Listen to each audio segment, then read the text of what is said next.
Mooney thing, which I'm no more sympathetic to the Moonies than I am to the FBI, which had been on my ass in the 1970s for years. I had 2 FBI directors convicted on Fourth Amendment violations, and Reagan pardoned them. No, those are the famous Miller and Felt people, you know, these 2 directors after J. Edgar Hoover and the whole Watergate business. I mean, they broke into my house and harassed me here in Burlington for months. Murray, how do you want to go into this? How do you want to start this? Well, once we get on a roll, it's going to be fine. But well, very briefly, I can give you my background and tell you that I have a leftist background of 55 years. That I had been in the communist movement in the 30s. That I had been in the labor movement as an organizer, a foundryman, and an auto worker for 15 years of my life.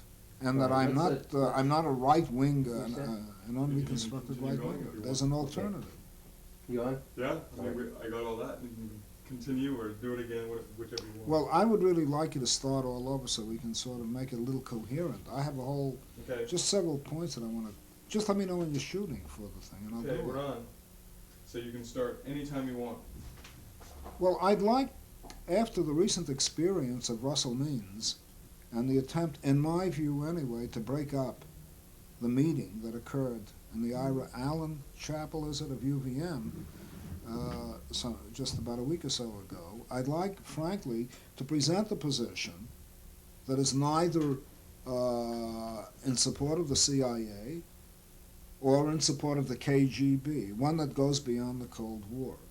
I do this as a person who has been in left-wing movement since the 1930s, who has never deserted the left but moved, if anything, more to the left, while much of my generation has, in fact, after a good deal of disappointment with Stalinism in the 1930s, moved more and more to the right. And I'd like to present an alternative voice here, which is neither pro-CIA, nor pro-KGB, nor pro-Sandinista, but which tries to speak for what I think are the highest ideals of socialism in the days of Eugene V. Debs, or of anarchism in the days of Emma Goldman. And I'd like to suggest that there are alternative positions that can be advanced around the whole Nicaragua issue, which I regard right now as a touchstone issue, because I think it challenges the whole mentality of the left. I think it challenges its program for oppressed peoples. I think it challenges its ability to speak to the American people in a voice that is no longer Russian Bolshevism or German Marxism or Chinese Maoism, if you like, and that can advance the cause of human rights, particularly those of Indians, who are perhaps the least represented people in the world today. And we are not talking of American Indians alone as we mean them in North America. There are 140 million Indians who live in what we call Latin America who have no voice anywhere. And Russell Means tried at least to articulate that to the best of his ability. While I didn't agree with everything he had to say, and I certainly do not respect the Moonies, I feel that he is in a very serious situation, the situation being mainly that he went down to Nicaragua some time back, went there with a very open mind and with very supportive attitudes toward the Sandinista regime, came back very embittered, and immediately had all doors on the left shut to him, which I happen to know to have been the case. And I've seen that happen to other people before. And I would like to suggest that this is a much more deep-seated problem than the way it has been presented up to now. The way it's been presented up to now, for example, by people like Doreen Kraft and Marvin Fishman, among others, for whom I bear no animosity, has been one of whether or not there were negotiations in 1985, was there an agreement in the summer of this, and was there a disagreement, or was there a falling out, were there mistakes, were there not mistakes? What I'd like to submit is that there are much more deep-seated issues involved in these negotiations. The first thing is that it is possible, I believe, to be a person of the left, or at least I would like to hope that you can be a person of the left, without swallowing a hard-line Marxist-Leninist ideology, or even a soft-line Marxist-Leninist ideology, and still be opposed to corporate capitalism, still believe in a society in which wealth the wealth of the world is equitably distributed, human rights are respected, and yet not commit oneself to dictatorial policies on the excuse of CIA attacks or KGB attacks. And that socialism, at its best, in Debs's tradition, or anarchism, can rise beyond the Cold War and be independent, as it once was years ago, of all sides in the world conflict. And this is what is a matter of deep concern. This is what the Nicaragua issue is now beginning to raise.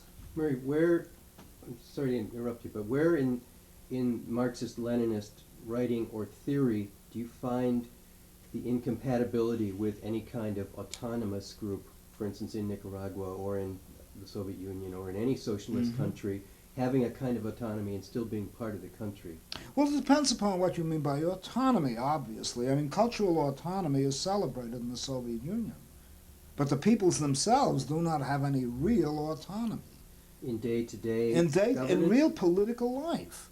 They are controlled primarily from major centers, just as Paris controls France. So Moscow controls the rest of the Soviet Union. And to a great extent, and this is what worries me about the United States, Washington is controlling more and more of the country. The nuclear issue is one of the most striking examples that you can't make a move nowadays without the federal government preempting whatever the local population feels about a nuclear power plant. And one of the big issues that the Green group that I'm associated with, and no way to be confused with another Green group around here, okay, the Green group is advancing a petition right now to disengage the federal government from complete control over the siting of nuclear reactors. Now that's what I call greater autonomy. Cultural autonomy, everybody likes to give lip service to. Even Hitler gave lip service to cultural autonomy, celebrating the Bavarians over the Prussians and so forth. That is not what we're talking about. Now, where in Marxism do I find this? I find this, first of all, in the Marxist concept, in Marx's own writings, and heaven knows that I have studied Marx backward and forward. I find it in Marx's writings, and I don't have to cite them unless you want me to, where he makes the claim, beginning in the Communist Manifesto, that capitalism is a historically revolutionary force, that it is creating the preconditions for socialism by industrializing society, by breaking down all local bonds, and by detribalizing, as it were, earlier societies, bringing them into what he calls the mainstream of history, by which he means an industrial society. And he uses the word in the Grundrisse that capitalism is permanently revolutionary. Despite his criticisms of capitalism, he felt that it was historically necessary to go that route. And that route led not only to industrialization, but it led to centralization, and it led to the nation state. Now, one can agree with that or disagree with it. There were socialisms that opposed that point of view. People forget or do not know that in Russia, the populists, the famous Narodniki, who later would form the Social Revolutionary Party, did not believe that Russia had to go through capitalism. They believed that you could start from the peasant village, take what is best in Western industrialism, integrate it into local autonomous regions, or what we would today in the ecology movement call bioregions, and produce a confederal form of association, not a nationalist form. America experimented with that in the 18th century as well. And I would go on to say that that recurred again in Spain during the Civil War, when the anarchists, whether one agrees with them or not, advanced the idea of workers' control of industry, of confederation, of regional control, in a balanced, rounded, and hopefully a felicitous society without the centralization and oppressiveness of the nation state. These were different routes to what we call modernization. And the world was faced with that in Europe going as far back as the 16th century. And it still exists today in a period of transition when we talk about communications revolution, decentralization, and local autonomy. Now, this problem is posed very sharply in Nicaragua. I don't see why there's any reason to deny that people like Borge, the Minister of Interior, or Ortega, are Marxist-Leninists. I mean, I was a Marxist-Leninist for 15 years. There's nothing to be ashamed of that. I mean, there's no need to hide that, but the point is, what are the criticisms of that view? And why, for example, did I cease to become one? And why is it that I support the Indian struggle in Nicaragua today? Now, I believe and I submit, and I want to say that this is very important, that I recall this as a communist, you'd promise anything to get support. Lenin promised land, peace, and bread to the peasantry and to the Russian people. The one thing that the Bolsheviks did not provide was land to the peasantry. They gave it, and then they took it back in the form of collectivization. So all these negotiations and all these different images that are created about some new kind of socialism being built in Nicaragua are, in my opinion, very, very dubious, to say the least. And the idea basically that Nicaragua had absolutely no other choice but either to go with the Russians because the Americans were attacking them, or to go with the Americans in order to escape the Russians, in my opinion, is inadequate. Do you know of any example in recent history of any kind of popular liberation revolution occurring where people were able to come up with a model that didn't go either into the east-west? Yes, I see it right now among the Masurasata Indians in Nicaragua, who are not trying to go to the east or to the west. That is a popular liberation movement. It has existed among Indians in other portions of Latin America, or so-called Latin America. There are 140 million Indians right now in what we euphemistically call Latin America, and they have no voice, and they carry on a struggle. And their struggle is for local autonomy against all sides in the Cold War. And the left has shut its face to this. It has shut its eyes, it has shut its ears to these struggles, and to some degree, whether well or inadequately, Russell Means tried to present that point of view, and many of my Indian friends are trying to do the same. Well, let me get more specific. And I would like to be more specific about what the Sandinistas could have done. They could have made an appeal and set an example of Indian autonomy that would have stirred the hearts and minds of 140 million people in that region. Well, the Sandinistas think that's what they're doing. That's what in they the form say of the publicly autonomies. they are doing. That's what they say publicly, and they seem committed now, although they certainly didn't 5 years ago, to establishing some kind of local autonomy on the East Coast. That's because, one, most of the South Indians are giving them the hardest time of their life, far more than anything the Contras are encountering. And they're not doing it with a view toward overthrowing the government, they're doing it with a view toward holding on to their own tribal territories. And they were more than willing to try to negotiate with the Sandinistas, and there are now all kinds of very dubious engagements going on in which tens of thousands of Masurasata, or at least Mosquito, Suma, and Rama Indians are running away, and nobody's going to tell me that this is being done by the Contras. They're running from something. The fact that they're running into Honduras is not their fault. By the way, they don't recognize the national boundaries that the various colonialist and imperialist powers established. And that voice is not being heard. That troubles me profoundly. I submit to you that there is an alternate way to achieve modernization without giving up basic cultural values that are deeply human, deeply decentralist, face-to-face in their democratic direction. I am not a proponent of the nation state as the only route toward modernization. And the Sandinistas are. And the fact that the Sandinistas have been negotiating with them has not been from a position of ideological commitment. It's been quite to the contrary, a position that they've been forced into negotiating, and which the Indians, with very good reason, have every cause to believe that they will be reneged upon. And because that has happened repeatedly all through that struggle. I'm not saying the struggle is simple. I'm not trying to say that there are Indians who are working with, there are no Indians who are working with Contras. Of course there are. These are very simple people in many cases. They have not read Marx, they have not read Lenin, they have not read giants like Borges and Ortega. They have just seen what has happened to their lives. And they'll take whatever help they can. But particularly the Masurasata and Brooklyn Rivera have shown the most honorable positions that I have seen.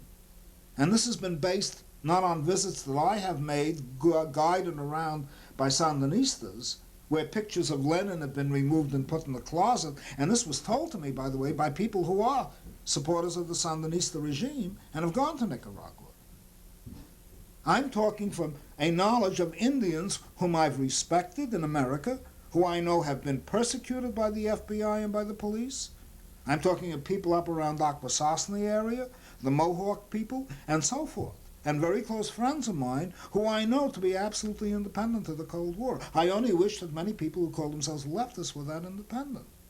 Why does the main target of your venom seems to be on the left, and you single out Nicaragua as an example of a country that has a terrible relationship with its indigenous peoples, but certainly you could find many other examples of countries that have bad relationships with indigenous peoples. Absolutely, I'm not denying that, but it's precisely because people who call themselves leftists and take on the legacy of the socialist ideal come out and betray that ideal that particularly disturbs me. I have fought militantly, as outspokenly as I can, against what's been happening in Guatemala, what's been happening in Chile, what's been happening throughout the military dictatorships subsidized by American corporations and by the CIA. But right now, the Nicaraguan issue is a pinpoint issue because it's bringing all of these problems into focus. In other words, the whole level is different. The Sandinistas, insofar as they would regard themselves as socialists, take on a special responsibility. It would be as very much as though you were to ask me whether or not a priest or a rabbi is to be held more culpable for his or her religious beliefs than the congregation. And I would say that they are far more responsible. And precisely because the Sandinista regime calls itself socialist, that I have to examine what it is doing and whether it's behaving substantially differently from the way in which ordinary people, and more particularly even some of the military, behave in Latin America. That's number one. And secondly, this focus is being forced upon me. And this raises another serious question. There's a whole element of ostracism right now that exists among the left. I am a leftist, and I find that when I try to communicate with brothers and sisters on the left, that there's this whole Nicaraguan issue suddenly comes up between us, no matter what we're talking about. It's like as though if you don't agree with them, you're their enemy. If you are critical of their position, if you want to correct a position, particularly when you have some hope that it could be corrected because these people do claim to be leftists, you suddenly find a whole iron curtain is what's thrown in front of you. I've had people break off personal relations with me on Nicaragua. I've had friends of mine who I've known for years who have such an emotional commitment to Nicaragua, I mean to some piece of socialist real estate, as it were, that they have forgotten that socialism is also an ideal, not a piece of real estate. And these battles were fought out just as vigorously in the 1930s, not only around German fascism, which I had every reason in the world to oppose. I mean, there we were really engaged in fights with fascists in the streets in New York City. What I'm talking about is there were terrible struggles within the left itself, and the Communist Party ostracized every independent leftist. And if you were an independent socialist, and you were if one was an independent socialist, and you were a communist whom you wanted to associate, and you as a communist wanted even to marry that independent socialist, you would be kicked out of the party or out of the Uncommunist League. I mean, when that kind of atmosphere develops, when people ideas... Why? How do you jump from the ideal of socialism to that kind of paranoia, that kind of limited authoritarian behavior? And is it necessary? Is it? No, it isn't necessary, but it's gradually been built in since the Russian Revolution, with a very hard line of Bolshevism. And I'm not trying to use the word Bolshevism as some type of derogatory term. Lenin was a Bolshevik. I was a Bolshevik at one time. A certain hardness has been built in. When you were a Bolshevik, what did it mean to you? It meant to me that there were certain people, even if they were socialists, and even if they were democratic socialists, and we were not, I assure you, we were very authoritarian. Mm-hmm. If these people challenged our views, they were objective instruments of, we didn't have an FBI that prominently, they were objective instruments of fascism. This was in New York in the 30s? This was not only in New York in the 30s, it was an international phenomenon. And the Spanish Civil War involved terrific fights, not only between the fascists and the so-called loyalists, but between the communists, the anarchists, and the left-wing socialists. who wanted to make a revolution in Spain, not only fight Franco. So go back to when you were in that period. I'm interested in your worldview at the time that you were, as you call yourself, a Bolshevik. Well, I found basically that I was abandoning ethics, that democracy was only a tool, that the end justified the means, and that the defense of the Soviet Union assumed priority over any kind of ideology, any kind of ideals or beliefs, any kind of human associations, and so forth. With the result that, being quite young at that time and not knowing much better, owing to my commitment to the workers' fatherland, as it was called, the socialist fatherland, I abandoned my entire morality for a period of years and found that it was corrupting me. It was destroying me as a human being. I had to accept lies that were patently untrue, you know. I saw the whole Bolshevik Central Committee practically executed by Stalin as being Nazi agents on the most preposterous charges. Lenin's closest friends were slaughtered by Stalin. Hardly any of them survived. Lenin's own widow and Maxim Gorky, the famous Soviet writer or Russian writer, was known to have been poisoned by Stalin because Yagoda, the secret police chief, was brought up on trial for doing that. And when one knows how to read this kind of literature, one knows that if Yagoda is accused of it, the secret police head who conducted part of the purges, it was Stalin who guided him. That kind of blind loyalty to, in that case, the Soviet Union, or in this case, to Nicaragua, I don't see with the left. I mean, I think if you talk with people that certainly support Nicaragua, I get a sense there is more working with it, hoping it's going to evolve, a day to day. But then why go into the slander, if I may put it, the slander that I have seen going on in Burlington? There has hardly been, from my experience over the past days, before Russell Means began to speak, a poster. I saw this right up at the Peace and Justice Center, in which written over Russell Means' photo in that poster was CIA agent. I don't believe Russell Means to be a CIA agent. I don't know about the Moonies. I have no love for them. And if I'm asked why Russell Means is obliged to go to the Moonies, I would say in great part because the left has closed its door to him the moment he became critical. And he made that very clear in a speech. He said that when he came back, as a Sandinista, critical of the Sandinista regime, he had a business of his own, and doors were being closed to him by the liberals as well as the left. And we had the same situation going on in the 1930s. Now, the point that I really want to get to, it's not a question of what the Sandinistas are going to do from one period to another. The Bolsheviks gave the land to the peasants and let them hold on to the land until 1928.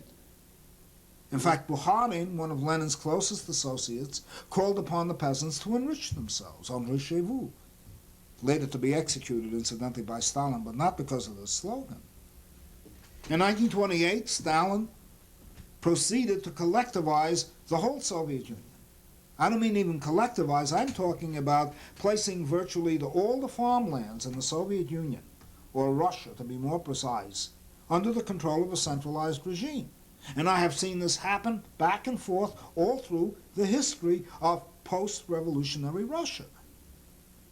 Now, my concern is that I do not believe these kind of negotiations. If the Sandinistas have to be pressured into what should be, in fact, a policy that they should welcome, then I wonder what they will do when they do consolidate their power. Now, I don't want to see them overthrown by the CIA. That isn't the point. What I want to see happen in Nicaragua is for a reasonably, ethical, and I don't know, maybe I'm being idiotic for being ethical today, and genuinely, independently socialist or libertarian, I mean this in the left-wing sense, regime developed that will be an inspiration for all of Latin America, and particularly for the Indian population down there, which has nowhere to go and nowhere to look. They can't find it in Cuba. They can't find it in the so-called second world, which is usually called the socialist world. They're abandoned. And I would out of moral indignation as well as deep-seated political concerns, not sit around and haggle over whether or not they've been given this amount of autonomy or that amount of autonomy. The whole question is, what is the direction that the Sandinistas could have followed and might have had a very great deal of success and impact on all of what we call Latin America, and on the Indian communities particularly, and on the anti-imperialist struggle. And they did not follow that path. And it's very significant that there's one point of agreement that all the regimes, including the Contadora process regimes, have in common with the Sandinistas, and that is to sit on the Indian population and to build nation states and to try to get money, arms, and whatever you can in the typical classical concept of modernizing in a very typical Western way, in which both the socialists and capitalists, both the corporations and the Soviet collectives, in quotation marks, agree. I must make that plain, that it's the sense of direction, it's the meandering, it's the foot dragging, that in my opinion tells me more about what's going on in Nicaragua and what's going on generally in the socialist movement. And when I start talking about Stalinization of the left, which I'm now beginning to see because it's so redolent of what I saw 50 years ago, it is this name-calling, this breaking up of meetings. You know, in the 1930s, when I was in the Young Communist League, we used to break up the meetings of the Socialist Party. We went in and we'd come in with rocks, and they had these little schools. They were called working men's circle schools, mainly socialist, not communist. And by the way, the socialists, incidentally, were moving more to the left in those days than the communists, who were entering into a people's front policy of accommodation with the Democrats and if any other group that they could find. The socialists were moving increasingly more toward the left, oddly enough, under Norman Thomas. Mm-hmm. And we would break up their meetings. We would heckle them. We wouldn't permit them to hold meetings. We'd break their furniture, we'd crash into their headquarters, and we'd demolish things, using, you know what I mean, our credentials as leftists, such that the socialists would not call the police, you know, that old stunt. And I'll tell you another thing that I found extremely disquieting. Not only were there breaking ups of meetings and everything like that, there was the characterization of people as CIA, well, in those days you were fascist agents and Nazi agents. And the word that was coined ultimately for the Social Democrats was social fascists, which made it very easy for Hitler to come to power. When the Communist Party intransigently in Germany refused to form a united front with the Social Democrats by declaring that the Social Democrats were a greater enemy than the Nazis. Now, this kind of behavior was reflected in what happened at the Russell Means meeting, and that troubled me enormously. Not only did I find posters, CIA agent written over Russell Means' picture,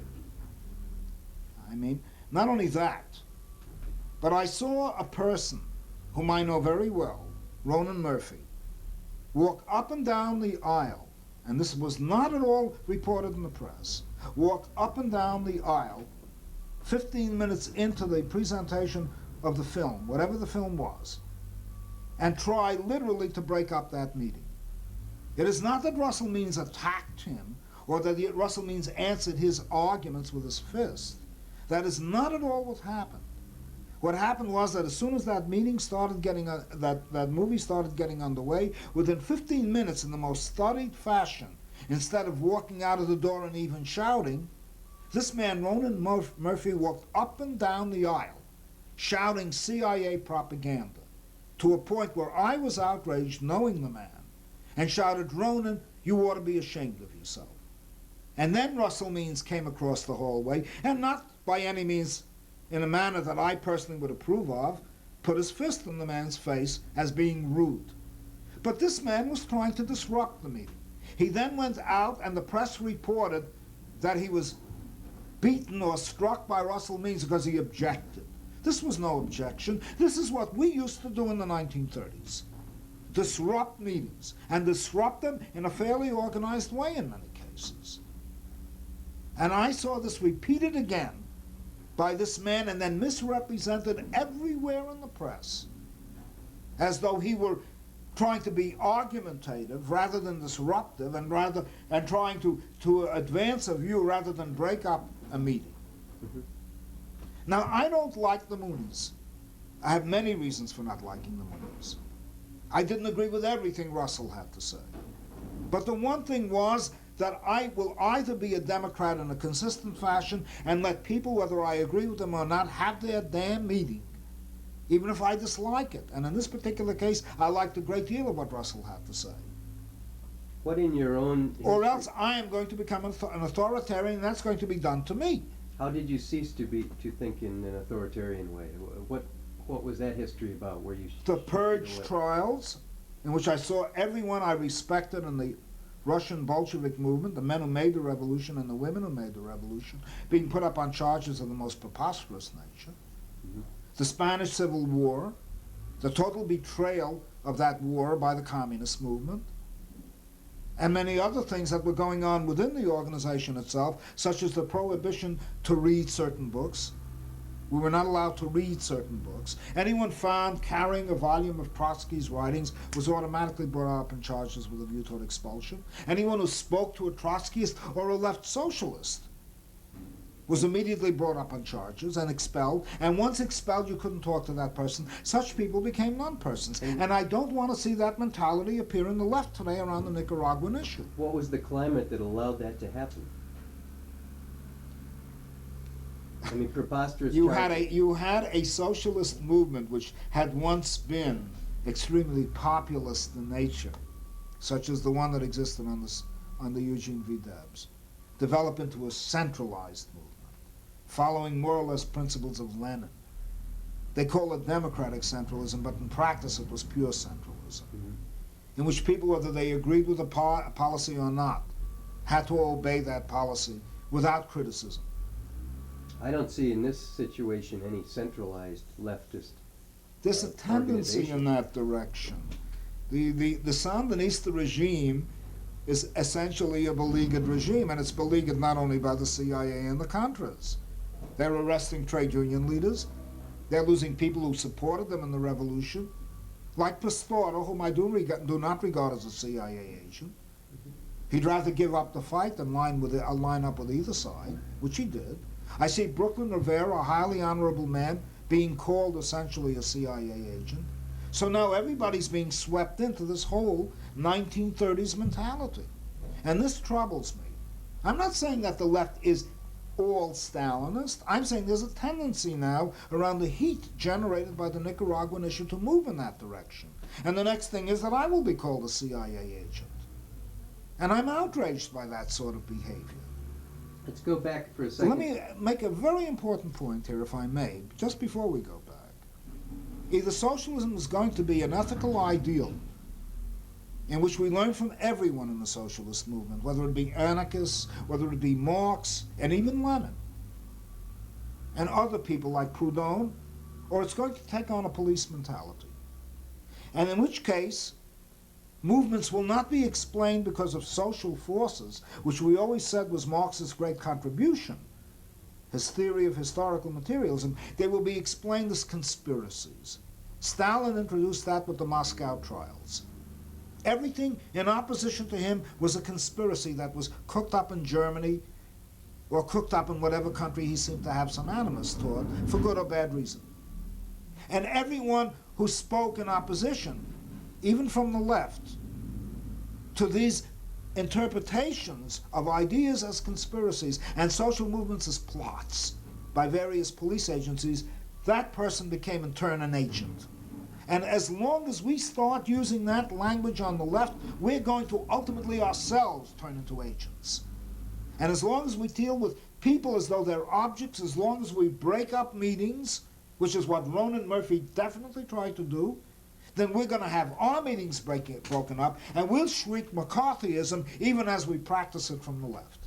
And that's what I object to, and the Nicaraguan issue is raising that today.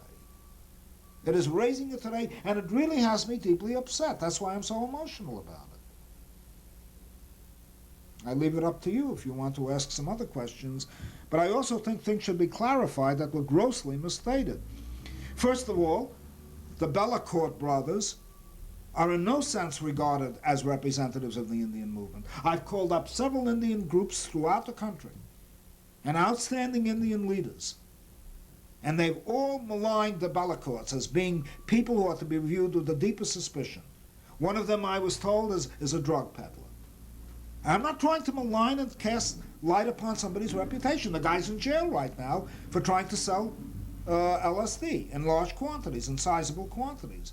The other one, Vernon Bellicourt, I've been told by people I deeply respect, is a man who's vacillated all over the place, has preached the gospel of Indian capitalism like Jesse Jackson once did, and is now moving over to the left when that's convenient, wherever there are some bucks around. There is no aim in the real sense of the word. Nobody has a right now to use aim stationary. This letter by Clyde Bellicourt, if I'm not mistaken, whom I believe to be the one in jail right now, was dragged out of the gutter denouncing Russell Means and presented all over the place as though AIM was a movement that really existed right now, and as though Russell Means was misrepresenting himself. AIM was essentially a prison movement, just like the Black Panthers, and to a certain extent the Black Muslims. When it started getting out of jail and started reaching a broader Indian constituency outside penitentiary walls, Russell Means, together with Dennis Banks, were regarded universally by the whole left as being among the founders of that movement. Now to suddenly renege and rewrite the history of that thing with a letter by a totally discredited person, Clyde Bellicourt, if I'm not mistaken, is outrageous. Everyone cheered Russell Means during the Wounded Knee period. Now, because he dares to question and in some independent way impugn a regime to which these people feel committed, suddenly has become not even a member of AIM, nothing to do with founding of AIM. Well, what was he during Wounded Knee and what is he today? And why do we get such sharply conflicting stories? Now, this again is a moral issue. It's a question of the health of the left. The left's chances of succeeding today in the United States are about as good as a snowball in hell. The one thing the left can possibly do is maintain its integrity so that one day it can at least offer an alternative to this utterly messy society we live in. And what it's doing is not simply maligning a Russell Means. What it's doing is really destroying its own soul, and that's what troubles me profoundly as well. I'm concerned with the moral health of the left, even if it means that all these people will break with me and accuse me in the most nervy fashion of being a CIA agent or a petty bourgeois, when in point of fact, unlike Bernard Sanders, I've worked for years in steel plants, in auto, have been in the United Automobile Workers before Walter Reuther ever became its president, was in the rank and file movements of foundry workers during the Second World War, and I'm accused of being, because of some academic background and because I write, of being middle-class petty bourgeois. And what do I know about the people? This has been thrown at me by very notorious Sandinistas in Burlington, Vermont. Can you talk a little bit about the Green Party that you're involved in locally here? Well, I've always been involved in ecology, going back to the 1950s, and there's an attempt to try to form something that will be even an improvement upon what exists in Germany today. Above either side in the Cold War, concerned with the quality of life, concerned with the reharmonization of people and the reharmonization of society with nature. A movement that will try to advance a new politics, genuinely popular, not the kind of parliamentary politics we have today and the kind of party politics we have today. I am one of the people who helped found this in Burlington. I have nothing to do with people who call themselves Greens, whether they call themselves Northern Vermont Greens or anything else, who have people like Ronan Murphy go in there. I'm not saying that they're responsible for it, but accept people like that and permit them to walk up and down and break up meetings. The people that I'm associated with, the Champlain Valley Greens, oppose those kind of tactics completely. What do the Champlain Valley Greens do? What are projects that you're involved in? They have been deeply involved in the waterfront. They are now involved in a petition campaign, together with the Green Mountain Alliance, a newly formed anti-nuclear group that's working with the Clamshell Alliance, that is trying to petition for the modification or the alteration of the Atomic Energy Act, which is the only way we're going to get the federal government off our back on atomic energy. Otherwise, every effort is at best theater. Important as it is in mobilizing opinion and in educating people. It's trying to change that Atomic Energy Act. It's involved with the Green Mountain Alliance in trying to close down the Vernon reactor now, not 3 years from now. We're not Johnny-come-latelys on the nuclear issue. None of us ever approved nuclear technology, as a certain candidate wandering around did, until suddenly it became a nice hot little issue to kick around. And we're not talking about 3 years from now, we're talking about now. But most importantly, what we're trying to do is create a new politics on a municipal level. And this is a very deep sense in which I feel very closely related to people like Brooklyn Rivera and the Musurasata. We're trying to establish more municipal control in our communities. We're trying to reestablish and rehabilitate the town meetings. We're trying to create and revitalize the neighborhood planning assemblies and turn them into real neighborhood assemblies. We're trying, in other words, to decentralize and put and empower the people, not to guide them, you know what I mean, like a general staff into another centralized form of control, with one-man rule in Montpelier or one-man rule in Burlington. We are deeply concerned not only with economic issues, and we have distinct programs and views on that. We are concerned with feminism, we are concerned with ecological issues, we are concerned with community issues. When you have an idea or issues that you are promoting that are in the vanguard, are way out ahead of popular issues, how do you implement those, or how do you educate, or how would you, for instance, if there had been some form of revolution and you found yourself in a position of holding ideas that were not universally held, what methods would you use to get the rest of the population moving in that direction? The most important thing for us, and I speak only for the Champlain Valley Greens to the extent that any one person can. I'm not speaking for any other groups around here that call themselves Green. Mm-hmm. And who, send people, I'm not saying they send people, but whose people go in and break up meetings. We would never do a thing like that because we're nonviolent. And we also have a very strong commitment to democracy. But directly in response to your question, our approach would be educational. The most important thing we are trying to help develop is an informed, knowledgeable, and empowered citizenry. And that notion has just gotten out of the head of a good deal of leftist politics today. I'm not getting informed or educated by many people on the left today who are running for public office and essentially replicating the Democratic Party. I might as well go ahead and vote for the Democrats.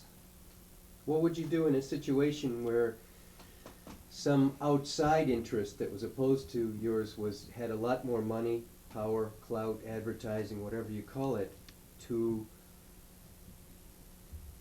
convince people not to pay attention to your message? By working locally, you've heard this thing, think globally and act locally. And the only way we could hope to really succeed against the mass media, which is corporately owned, or committed to one of the prevailing ideologies of our time, is to operate and function on a local basis.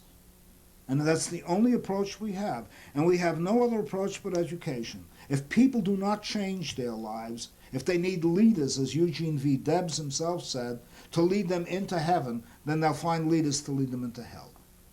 The main thing is for people to be their own leaders, as it were, to empower themselves. That is our approach. And we are not falling back on any European traditions anymore.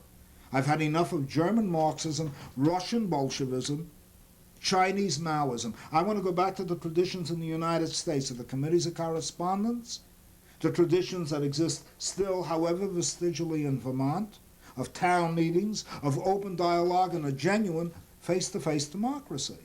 And I think these issues also come up in the Nicaragua problem. How to proceed and how to act.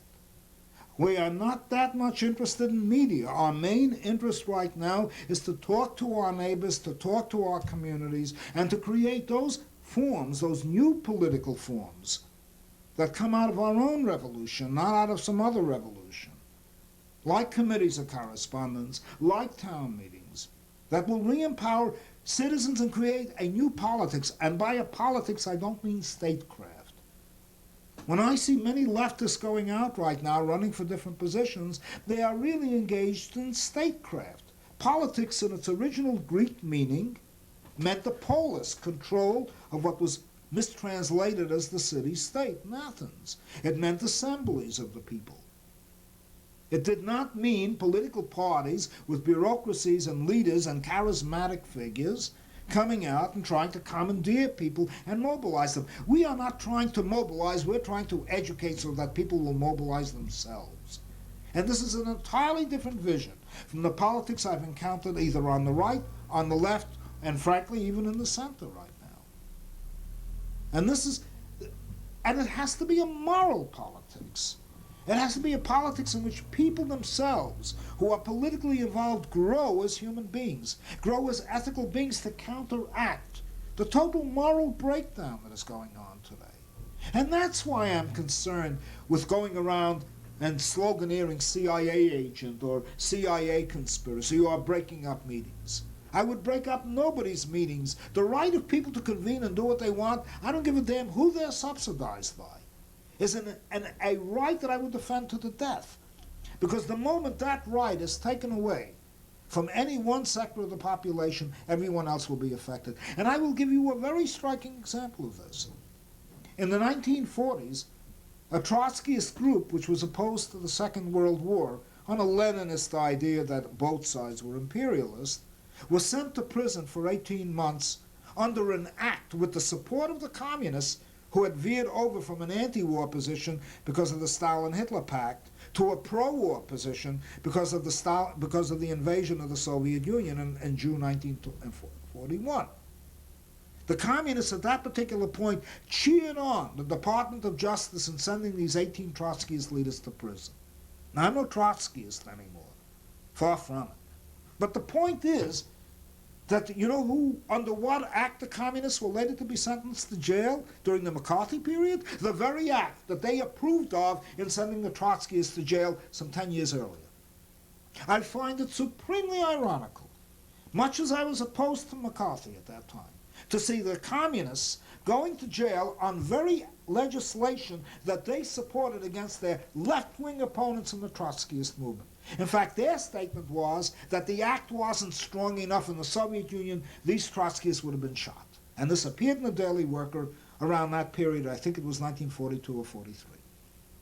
And once we start getting in to denying a Russell Means the right to speak, or even permitting the Moonies to present whatever they want to say, much as I disagree with them, this will ultimately rebound upon us, demoralize us, and that's what I'm concerned with. What I'm concerned with is the moral health of what is called the left today.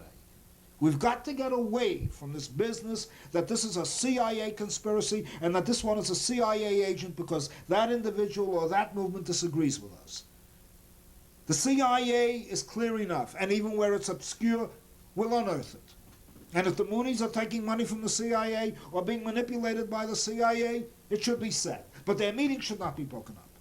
Because once we break up their meetings, we're going to break up your meetings, and our meetings are going to be broken up, and finally we'll all be in this moral wreckage that appeared in Germany in 1932 before Hitler came to power.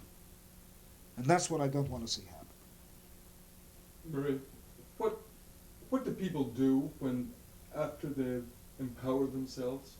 Do you still work within the way the government is set up now, or do you have to change government, or what does it mean to be empowered, and how do you act on it?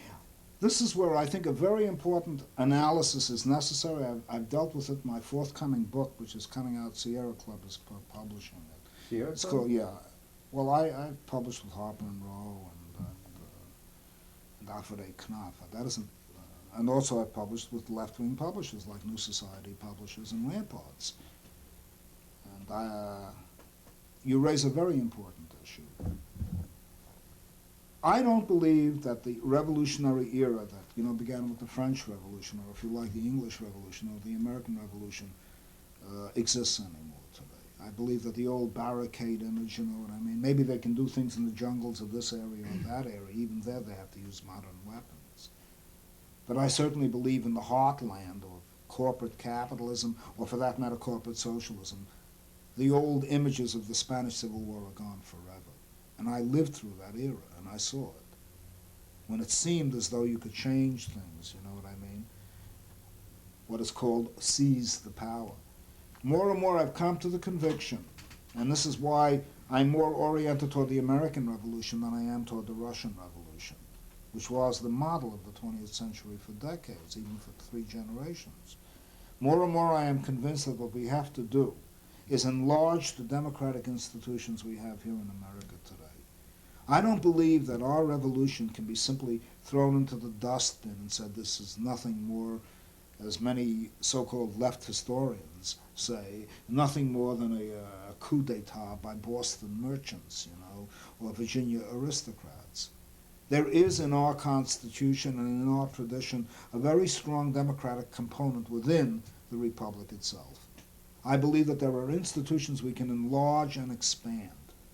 And these institutions particularly exist on the municipal level.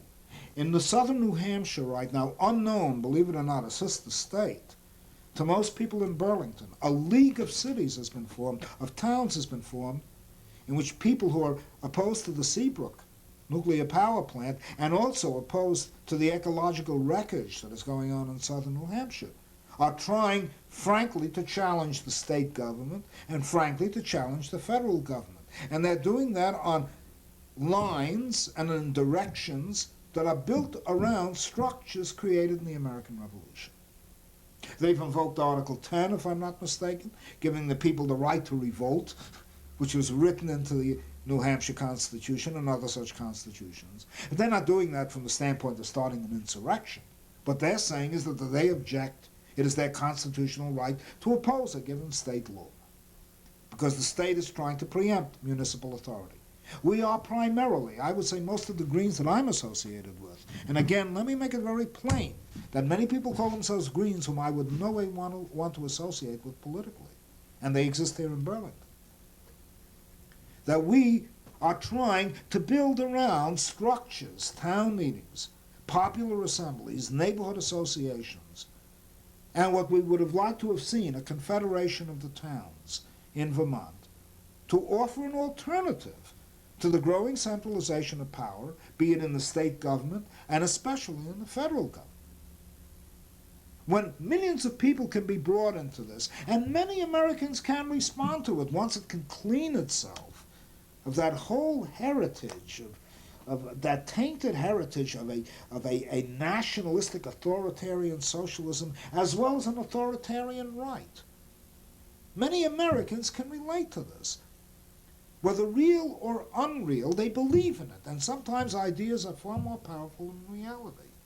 Judaism and Christianity have shown that over thousands of years.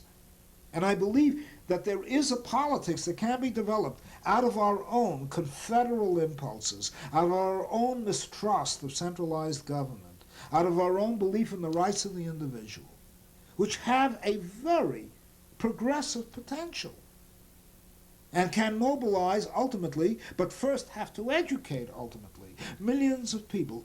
And the left has abstained from that. It has come out with a bread and butter socialism and property taxes as though that's all we're living around and that's all life is supposed to mean. Important as that may be, but as though that's the only thing that counts. And has talked about centralized government and centralization of organizations, and has left it to the right to preempt them in this area.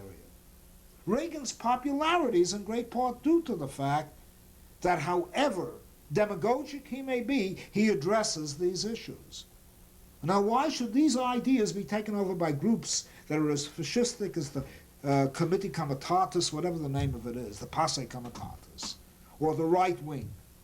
Why can't there be an ideal more in consonance with Debs's vision of socialism or Emma Goldman's vision of anarchism that addresses itself to this popular control?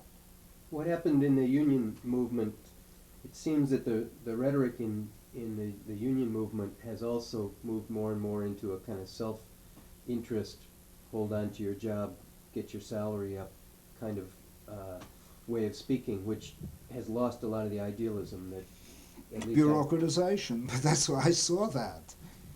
When I was in the CIO, we didn't have a single paid organizer. I remember being in a plant of 2,000 foundry workers in New Jersey, northern New Jersey, which at that time was an industrial heartland in the United States, and now is a wasteland, you know. You call that the Rust Belt, you know? But when I was working over there, our president was not a paid official. These were 2,000 workers, easily we could have supported one, who amalgamated together with several other trade unions of a like kind to sustain only one business manager on an ordinary salary, so nobody would want to make a big career out of it. The only time we ever got paid was when we were doing union business, and we went right back to the shop. We had to maintain a living contact. I was the secretary of the local. We had to maintain a living contact with the workers because we were working right beside them. And our main income came not from union funds, but came from our own labor. What has happened in the trade union movement, tragically and pathetically, and I saw this most dramatically in the most militant union since the IWW, the United Automobile Workers of America. I was in the UAW before Luther came in, as I pointed out. I saw contracts being signed in which the company would pay the union officials. A president of a local became a full-time employee of the union by being paid by the company. The shop steward movement was destroyed, and what you had were traveling grievance men, you know, from the grievance committee, committeemen. And they would be on little carts. And they were being paid by the company to settle grievances between the union membership and the company, even though they were supposed to be trade union reps. I saw this come to an end very dramatically, I think in 1947 or 48, with the General Motors strike, which I was involved in, where Walter Reuther called out the workers for approximately 3 months. It seemed like, you know what I mean, a fight it to the death type of strike, and demanded that General Motors open the company books so that the union could see what kind of profit they were making. And then finally sold us out completely, making a deal with General Motors and offering the workers a kind of civil service status with old age pensions and help and this and that for greater productivity, and with that the union movement reached a turning point in the United States. It was no longer engaged in what we used to euphemistically in the 1930s call class war. It was based on what we used to call class collaboration. I find it equally troubling that a socialist mayor in our town will not offer or even consider seriously an attempt to deal with that GE plant, which is making the very weaponry that is being used in a good deal of counterinsurgency warfare. Even consider reconversion plans for it. This in the name of being on the side of the workers of the plant. This again shows a certain lack of ethics. I don't know how to live with this. But you have no problem living with the idea of class warfare. That's not a... It's not a question of living with class warfare. The whole question was one of deepening the socialist and what I would call the libertarian socialist, or if you like, the anarchist ideal, to go beyond class warfare into hierarchy itself, because I have as much trouble dealing with the way in which women are treated today. In all parts of the class spectrum. I'm deeply concerned with the way blacks are treated today, and obviously Indians are treated today. And to me, this is not only a class issue, which is not to say that a class issue doesn't exist. I want to push my ideals still further and examine hierarchy and domination, not only classes and exploitation. You know, you don't have to be exploited to be dominated. You can talk to many kids around here who are being loved to death, and many women who are being placed on pedestals. And they're as dominated as hell, but they're not materially exploited. And this has been one of the great failings of what I feel is the socialist movement today. Mm-hmm. Or more precisely, I hate to put it in very frank terms, a movement that has gone from what was once a very democratic, very libertarian form of socialism in Debs's day to a very authoritarian form of socialism in Gorbachev and in Lenin's day, or for that matter in Trotsky's day. And I had once been a great admirer of Trotsky. I'm not trying to be unreasonable about these things. I mean, I want more than anyone to see, you know what I mean, a national liberation movement, or a people's liberation movement more precisely, in Central America. The pain that I feel is the way in which this involves a denial of the rights of a people I so deeply respect, which can't be defined along class lines. A people that regard itself as a cultural entity, the Indian people, and who have the least voice of any voice, as Maynes himself so well put it, in the councils of human affairs today. And it's tragic that this does not come out, but an attempt was made to, if anything, be disruptive, and to nitpick the way I saw Doreen Kraft nitpick and the way I saw Marvin Fish nitpick on whether or not it was this town that was bombed or that town that was bombed, or whether or not several towns were involved, or whether or not the Kisans for Peace are getting these kind of rights while somehow or other Brooklyn Rivera's being an obstinate son of a gun who doesn't want to compromise with them. Well, I saw that a lot of the opposition to what Russell Means was saying, not so much in his description of the position of the Indian people, but in his call for the CIA to give money to Missouri Sata with the idea that they could use the anti-communism in this country, and that was stronger than the anti-Indianism. And that's a tricky... It is a tricky thing, and he put it in a tricky way. But I want to remind some of our socialists about a few facts, okay? Lenin and Trotsky, just before the Brest-Litovsk Treaty, were negotiating with the British and the French for arms in the event that the Germans moved into the Ukraine. So forgive me. During the Spanish Civil War, one of our greatest demands was arms to Republican Spain by the United States. So forgive me. Now, I don't find, why use the word CIA here? Number one, I don't say that I agree with that position. Let me make that plain. I wish it were, if they needed arms, that there would be, the left would fund those arms, and that they didn't have to go to the CIA. And that's what they hoped would happen. And I don't know that they are even going to the CIA. But I can understand, however much I disagree with Russell Means' position of desperation. Because he came here saying that he was, when he came back from Nicaragua, saying that he was going to come with 100 Indian warriors. They would have a rifle in one hand and a spade in the other. The spade being the symbol that they were prepared to work for the Sandinistas and build a country, or fight the Sandinistas if they did not grant the Indians autonomy. And he was put down by everyone. And that is what I find reprehensible, that a Russell Means is forced to make a statement that even, however ambiguously, by the way, he was by no means pro-CIA, ambiguously point out and use that as an example to show that the one thing the CIA has in common with the KGB, the CIA will fund Contras, but not the Masura Sata. The KGB will fund the Sandinistas, but not the Masura Sata. And what I think he was trying to do more than anything else was not so much raise a demand, but illustrate that the one thing the United States intelligence agencies have in common with the Soviet intelligence agencies is that however much they hate each other, and however much one side or another side may be for or against the Sandinista regime, both of them are against the Masada Sata, against the Indians. And that's what I think he was trying to illustrate. And I think he made very damning remarks about Secretary of State Schultz, about the Contradora countries, pointing out that the one thing nobody gives a damn about are 140 million Indians in Latin America. And that's what I think is more illustrative of what he was trying to say than an appeal to actually get $5 million in arms, which is a pure joke anyway. They would do much better if they collected their arms, you know what I mean, in raids on ammunition depots in order to protect their own territory. And let's be frank about it, they're not aimed at Managua. The Contras have their arrow pointed at Managua. They're trying to hold on to their own tribal territories. And their position has been overwhelmingly defensive. And if we do not support them, their positions will understandably, even though I disagree with it, become overwhelmingly offensive. We're driving them into the hands of the Contras. They're trying to stay independently of the Contras.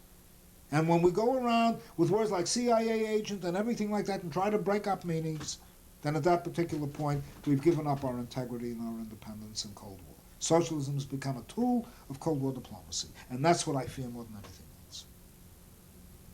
And I think I'm